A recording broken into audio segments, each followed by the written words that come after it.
Check. Good morning. Last time I did a mic check, I talked too freely, so I will not tell you what I had for breakfast anymore.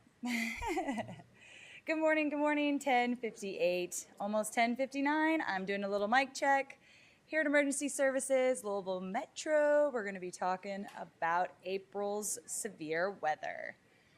Can I get thumbs up when you're ready? Mic checks are good. Sweet. Thank you guys so much.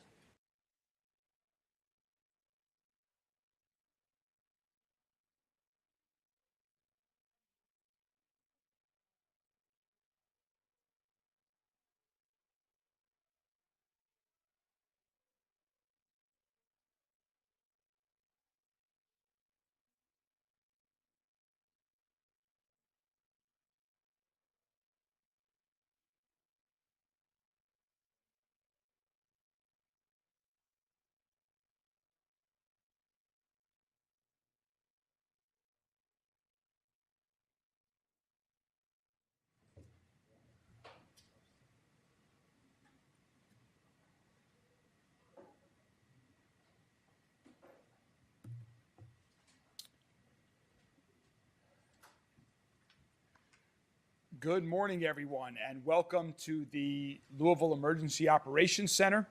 I know it is a beautiful summer morning, but we are here to talk about the cleanup from some real challenging weather that we had earlier this spring and the partnerships that we're working with at the state and federal level to help individuals that have been impacted by the storms that started in early April with the tornado that came through the J-Town area, with the extreme historic flooding, the 8th largest flood in our city's history that we saw just a few weeks before Derby, and the impact that it has made on individuals and the resources that are available to individuals to help them with their cleanup that they've been doing since that time. I do want to give a big thanks to Governor Beshear and everyone from Kentucky Emergency Management for all of their help with all of these far too often natural disasters that we've been dealing with, and also to our partners at FEMA. Thank you all for your continued support of what we've been doing here at the public and individual levels for individuals and the community that's been impacted.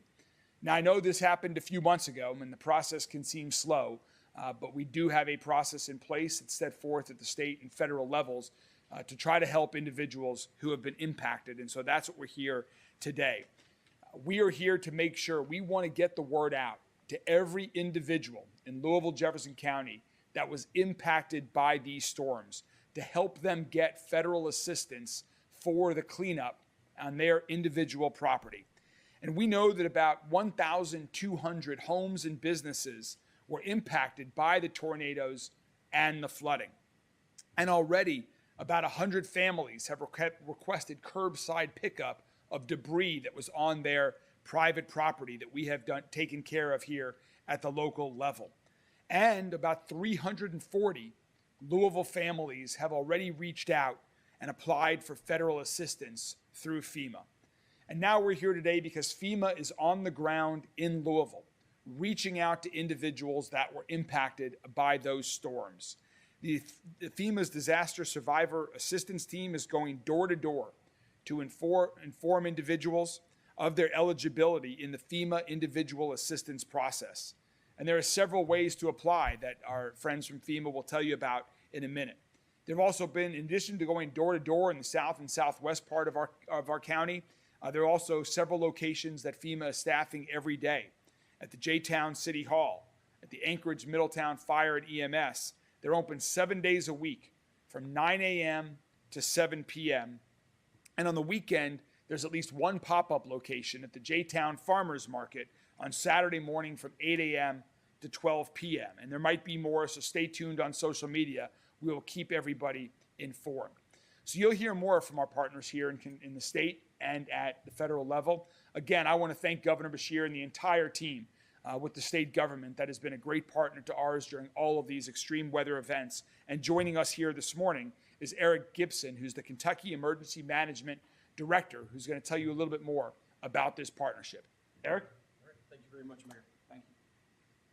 Well, and thank you all for covering this story. We really appreciate the coverage just to create the awareness about the efforts that are ongoing here in Jefferson County. FEMA's on the ground. Kentucky Emergency Management is involved in these registration centers.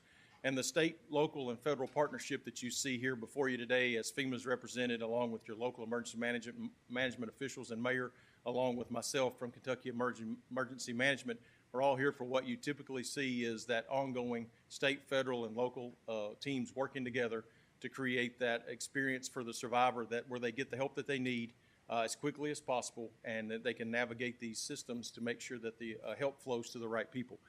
We've been in Louisville a lot lately. Looking back and reflecting before this press conference, I just looked back through our notes at the office this morning. We were here last May for a tornado event that affected the far eastern part of the county, up near the Oldham County line. That was a disaster declaration for individual assistance. We followed it up with a July 4th tornado event that struck downtown, the west part of the community. The mayor, the governor, and I both walked those streets talking to those survivors and saw those impacts in that neighborhood. While that wasn't a federally declared disaster, your local emergency management officials were supported by the state, making sure that the survivors got some attention that they needed. Their needs were being met. And then again, we followed up March the 30th. A tornado event went across the southern part of the city. And then April 2nd, another tornado impacted along the I-64 going west corridor. Many businesses and homes were impacted by that. And then that followed up by a flooding event that tremendously impacted. That was the April 2nd event, was the flooding event that started and spread throughout our state and also impacted Jefferson County. And that's the disaster declaration, the 4864 disaster declaration that the president has signed and give FEMA the authority to help our citizens here in Jefferson County. Again, many, many events, and through all these events, you see the same approach. Locally led. You have a great team of emergency managers that are very much supported by their government officials. Mayor Greenberg does an excellent job. He's always on the ground there to support, and I think that says a lot for how the community is prepared for these events. You can see that you all are in the EOC today that stays staffed and ready all the time. Director Myman does a great job of making sure that Jefferson County is prepared for these events. Kentucky Emergency Management over in Frankfort stands ready to support the Jefferson County team anytime that they request or when they need to petition for a federal declaration. And that's our role in this, is we do the damage assessments with them. We help provide the documentation to FEMA to request those disaster assistance declarations. And that's what we're talking about here today. This newest declaration, the work's being done. The workers from FEMA are on the ground, and we want our community members to know when they encounter a FEMA employee that they are talking to a legitimate person that's there to provide assistance. And that's why we have a press conference like this, to make sure that the word is spread amongst our community members, that they know that there is help on the way and that their needs are being met. I just have to say that, emergency management stands ready to continue to support. We have staff that are in those disaster recovery centers that you can ask for any of your unmet needs to be addressed, and we're there to support those centers that are being operated in conjunction with our FEMA folks. I have to continue to just say that, the governor's been here throughout these disasters. It's important to note how well that they work with Mayor Greenberg to make sure that the community in whole is taken care of when there is an event like this. We were down here on the 4th of July together. We're down here prior to the Derby this year when all this flooding was ongoing, and there was debris across the riverfront that was causing to make some hard decisions about how the Derby Festival was being handled. And so what is important to realize is the state and local effort are very much aligned, along with those needs being met by the FEMA folks that are in town. And with that, I'd like to introduce our federal coordinating officer, Jeremy Slinker, who is here to talk a little bit about the impacts and the work that FEMA is doing here in the community. Thank you very much. Thank you, Eric. Hey, good afternoon, everyone.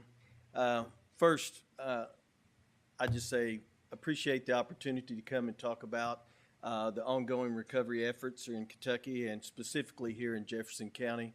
As Director Gibson stated, I'm the federal coordinating officer for FEMA in Kentucky now, as related to the three most recent federally declared events from February, the April 2nd, which we're here talking about today, and then of course the most recent one just a week or so ago in southern Kentucky and western Kentucky here in May. So federal coordinating officer, that the title says what I'm supposed to do. I'm supposed to come in I'm supposed to coordinate federal resources to support local and state recovery efforts. And it starts with response, and then we transition into recovery. And so, you may have seen a lot of those efforts out in the field. And I just say the reason we are progressing well is that partnership that you hear over and over. And I know maybe we say it over and over. Every one of us, the local and the state and the federal, didn't say it. But if you take one leg of that away, it's not going to work very well, because we all have roles. And when we start trying to do each other's roles, it won't happen very well. And here, we just don't have that. I think Director Gibson and his team set the tone early. We're one team. He's communicated that out widely, and everybody has accepted that graciously and with smiles. And now you're just seeing some extraordinary work being done by the one team that's out there. Louisville Metro here and Jefferson County, as well as Kentucky Emergency Management. And I guess before I get into a few of the details, I'd just say also, I am a Kentuckian, so I think I can say this safely, that Kentuckians are strong and they're resilient.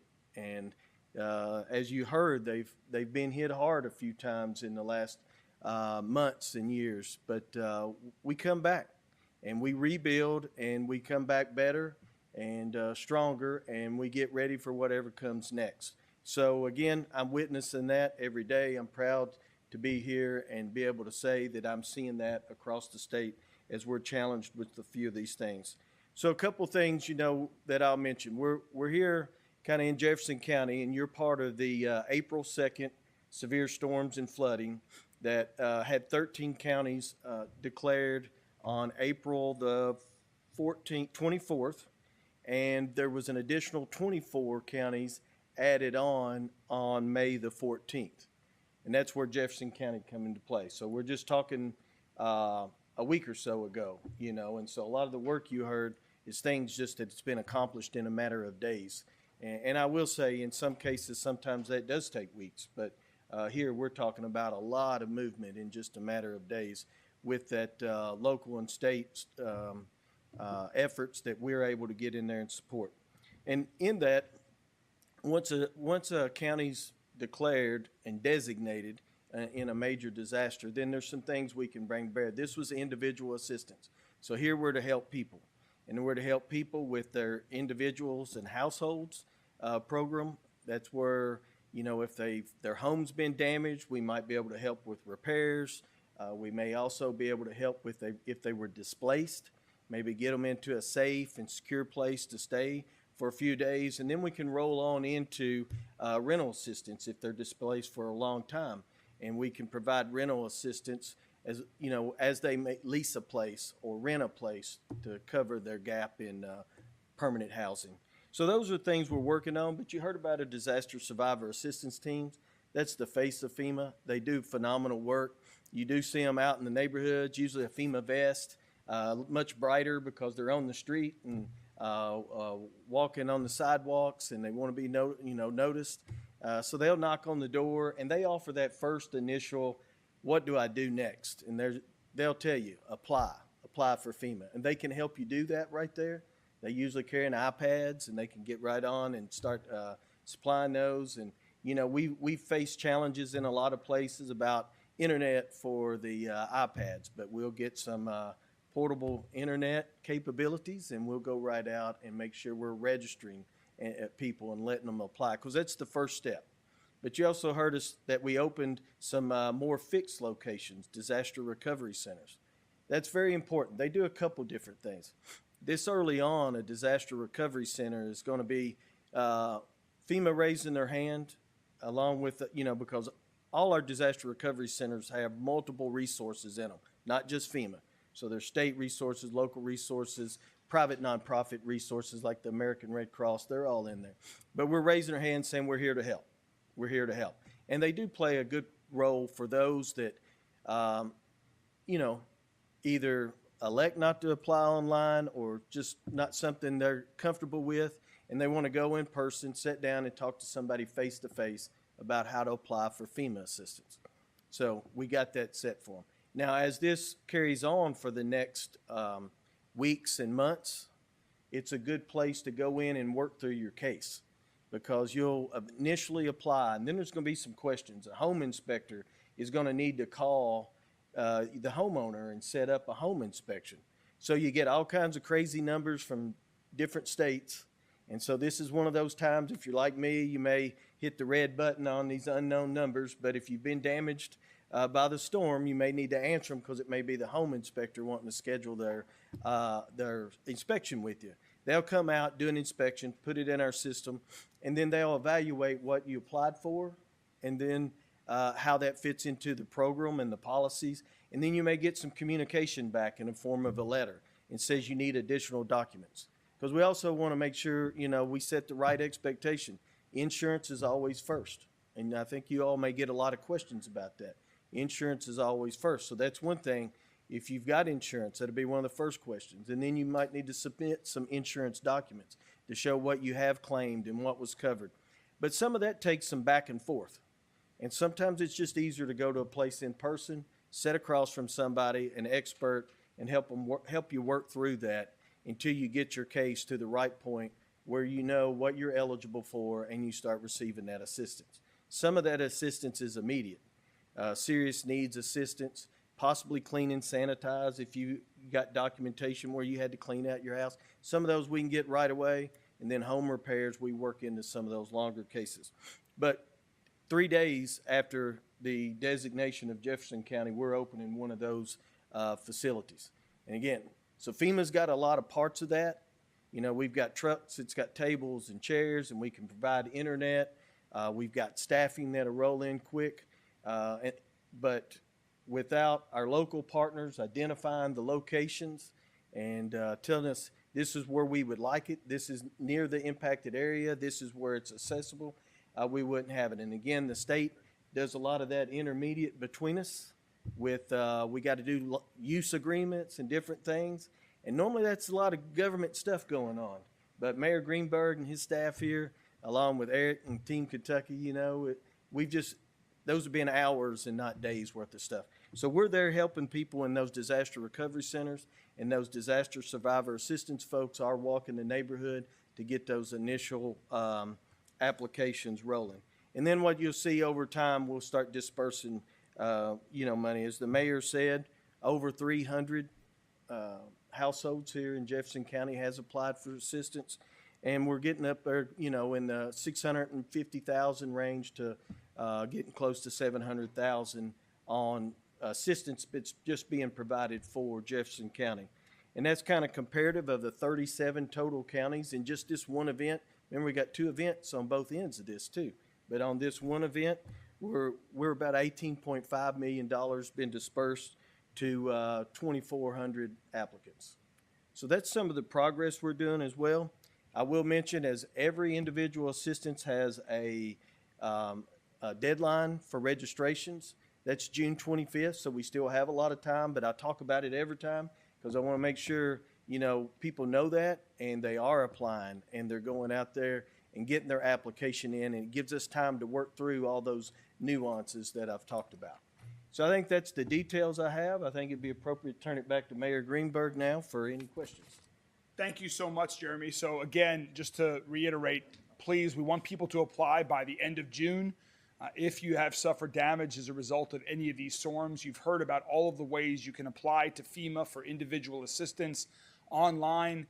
If someone comes to your door, and also the locations that we have at Jeffersontown City Hall, at Anchorage Middletown Fire Department and EMS, pop-up locations like at the J-Town Farmers Market. This Saturday, the other locations, they're out there 7 days a week working to help people who were impacted by the storm get reimbursements for their expenses beyond insurance, as you just heard. So we hope everybody takes advantage of this support from FEMA. And with that, we're happy to take any questions from members of the media. Jeremy, this FEMA assistance, is this loans or is this just loans? No, this is grant funding, lack of a better word, but it's not a loan, and it doesn't have to be paid back. That's FEMA assistance. But you bring up a good point, if I may. In those disaster recovery centers, and then in some business recovery centers that are open as well, our partners with Small Business Administration are also in town issuing low-interest loans for those impacted by storms. And the mayor mentioned 1,200 homes and businesses affected here in Jefferson County, and April 2nd for that. Is there a price tag on how much damage we've had here? Well, not at this time. I think we're still working through that. And, when we'll come out with a good estimate as we get as we start seeing the number of applicants, because sometimes early on, we know what's visible and what people have reported to us. But then once we start getting out in the community, we start finding more and more. Jeremy, did you say, so far you guys have done, just want to clarify some numbers, 700,000 in assistance for Jefferson County and then 18.4 million across the state? In this event, and I think I said Equals that event? just short of 700,000, so I don't be caught in that. Just short of 700,000. We're right around 650, but sometimes when you get your talking points, I'll see a report before I walk in here too. So just shy of 700,000, I'm comfortable saying, and then 18.5 million on the streets in this one event. Now, much more than that in the two other events added. And one thing also, we're just talking today about the individual assistance, so that FEMA is providing to individuals. There's also the public assistance, what the city's expenses were for cleanup, MSD's expenses were. That's separately with a separate declaration that is still pending in Washington. Can I run a hypothetical by you? So let's say, Okay. let's say somebody gets like 50% of their home's value from flood insurance. Is there anything FEMA can do about reimbursing them for the structure past that point, or is that a dead end? It's very case specific, so it is very hard for me to take a general hypothetical and say yes or no. What I will say, I would apply, because there is some possibilities for that if you're underinsured in some areas, or parts of your house was insured, but parts of your house were not. So those parts that your house were not could become eligible, or like I said, there's some room in there for underinsured. I read about like a grant program. Apparently it requires some cooperation between local and state governments, but basically local and state governments can buy up flooded properties, but they get grant money from FEMA. Is that being explored right now at all? I'd turn that over to Director Gibson. They manage the program. Okay. Yeah, absolutely. Well, you're referring to our hazard mitigation buyout program, and we've worked on that in the Eastern Kentucky floods, are the ones that we've had so much success with. We've worked through 530 properties on that's that 22 storm that I'm talking about, not the one from this spring. But we have asked for the hazard mitigation program in this disaster, and it's also under that pending review status, just like our public assistance is right now. I truly do hope that the public assistance and the hazard mitigation portions of our declaration request from the governor to the president are signed, because that does allow that conversation to begin. If there are members of the community that are willing, that are in flood-prone areas, numerous events of flooding, and it's easy. The solution to the problem is to move to a higher location. In Eastern Kentucky, you often hear us refer to the high ground communities that we've taken on as an initiative to build in many of those communities an area where people can relocate out of the floodplain and build them a home that will not flood. And we do run those programs through Kentucky Emergency Management. Right now, this particular disaster is still pending, and I am truly hopeful, and I do believe that it is a good program, and I think that the analysis that are being done at the federal level will see the value of the program as it relates to the Commonwealth of Kentucky. Is that a county request? Hazard mitigation is typically a statewide, but the impacted counties are the ones that we focus on, because it's those disaster dollars it's a percentage of the overall cost of the disaster that's returned to the state to manage the hazard mitigation program. Do we have a timeline at all on what it takes? No, we see that it takes some of the declaration requests. If you refer back to the one last Memorial Day that impacted a lot of our state, it's not unusual for it to be 30 or 40 days beyond the disaster before a final decision is made. And there's always a timeline, and there's a lot of disasters nationwide that are being under those review processes. And as this works its way through the channels, I think that there's plenty of evidence for the value of the public assistance, as many, many counties have been impacted. But then the hazard mitigation program truly returns a real value to the Commonwealth and to the federal government as it removes that home from being another disaster in the future. Hold on one second. Are there any areas that we can identify as harder hit when it comes to the FEMA relief? Yeah, so in terms of parts of the city that were hardest hit, the south and southwest, really the southwest corner of our city was hardest hit by the floods in terms of the individual impact. Of course, downtown and along the river here, moving east, there was significant impact from the floods. Most of that was dealt with on public property and our public response to the floods that we had. So individual impact on the floods in the southwest, and then more in the east and northeastern parts of our city from the tornadoes. So that's why we have set up in Anchorage and in J-Town, because that's where the bulk of the damage was, particularly in this photo right here is from J-Town that we visited the day after the tornado struck right there in the Commerce Park. Just to clarify, this is individual assistance, not necessarily like the business owner of this daycare that was hit, or, you know. Well, sorry, individual businesses are eligible too, versus the public, so the city. So, for example, we talked a lot about the city's response, and we had amazing people on our public works team and Jody in the emergency management team that were all responding, but that outside contractor that we use, or MSD's costs that they incurred as a result of the flood, that's public. That's a different declaration that we're awaiting from, to be declared, that the governor has signed, and we're awaiting that federal approval of that. This is for basically private individuals or businesses and their private damages that they suffered on private property. Why is there not a disaster recovery center in the Southwest if that's as far as it? Right now, we're going literally door to door. Yeah, the impacted areas along the river in the southwest part of the county were much more isolated and smaller, and they've already walked those areas and walked those streets. So it was just easier to start out there, and now they're going out into the neighborhoods out in the southwest part of the county as well. For Eric and Jeremy on southeastern Kentucky, if I may. How's recovery efforts happen going in Laurel and Pulaski counties? And have you guys put any numbers to that event down there? How many homes or businesses damaged? The cost of the price tag of the damage?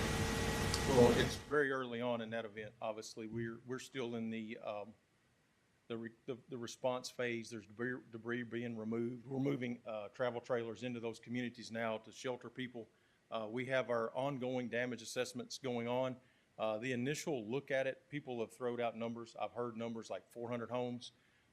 We did a more close house by house damage assessment. We sent our teams back out to just get good documentation on every home.